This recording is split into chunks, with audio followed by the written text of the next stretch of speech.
చంద్రశేఖర చంద్రశేఖర చంద్రశేఖర పాహి మాం చంద్రశేఖర చంద్రశేఖర చంద్రశేఖర రక్ష మాం.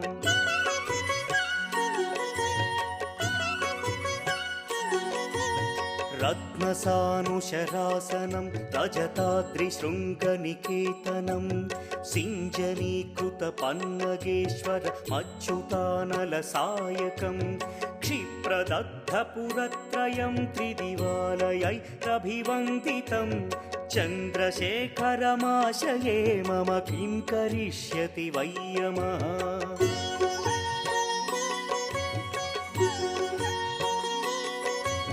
పంచపాదపపుష్పగంధపదాంభుజద్వయశోభితం फाललोचनजातपावकदग्धमन्मथ विग्रहं भस्मदिग्धकळेभरं भवनाशनं भवमव्ययं चन्द्रशेखर चन्द्रशेखर चन्द्रशेखर रक्ष माम्.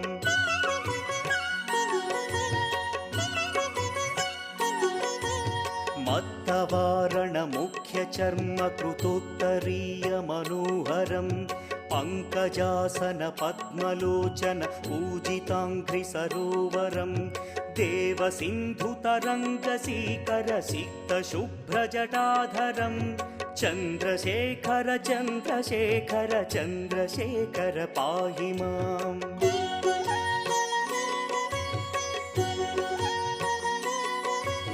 यक्षराजसखं भगाक्षहरं भुजङ्गविभूषणं शैलराजसुतापरिष्कृतचारुवामकळेबरं क्ष्वेलनीलगलं परश्वधधारिणं मृगधारिणं चन्द्रशेखर चन्द्रशेखर चन्द्रशेखर पाहि माम्.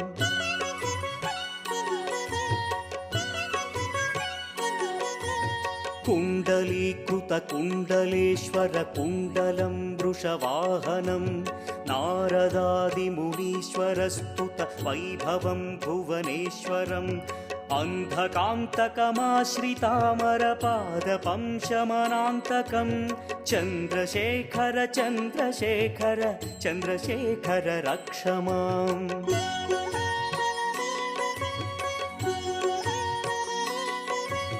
भेषजं भवरोगिणामखिलापदामपहारिणं दक्षयज्ञविनाशनं त्रिगुणात्मकं त्रिविलोचनं भक्तिमुक्तिफलप्रदं सकलाघसङ्घनिबर्हणं चन्द्रशेखर चन्द्रशेखर चन्द्रशेखर रक्ष माम्.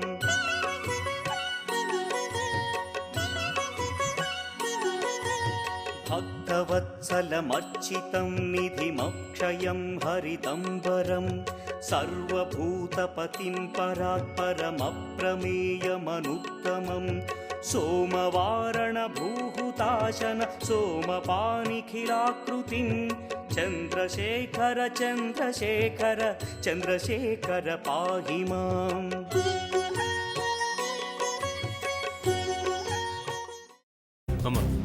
అలాంటి వాళ్ళది నిజమైన ప్రేమ కాదు, అది వ్యామోహం. ఎగ్జాక్ట్లీ చిన్నత్త, నిజంగా ప్రేమించుకున్న వాళ్ళు అలా చేయరు. ఎంత మనసు విరిగిపోతే కన్న కూతుర్ని పట్టుకొని మా దృష్టిలో చచ్చిపోయా ఉంటుందా తల్లి? అది సరే అమ్మా, తన కూతురుతో తన మాట అనేటప్పుడు ఆమె మాటల్లో వ్యథ, కళ్ళల్లో బాధ గమనించావమ్మా?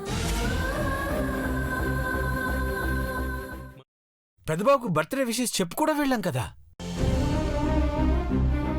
ఊరికే ఎలా కాలిపోతుంది? మంట పెడితేనో పడితేనో తగలబడుతుంది.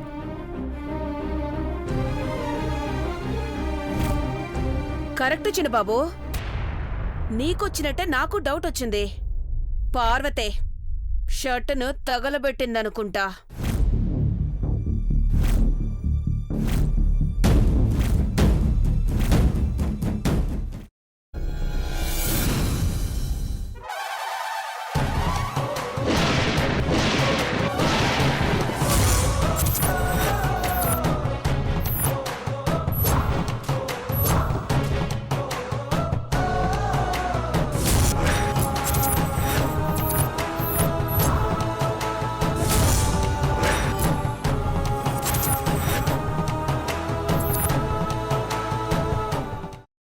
తీసుకున్న తర్వాత పొట్టు తీసేసి చాప్ చేసి పక్కన పెట్టుకోవాలి.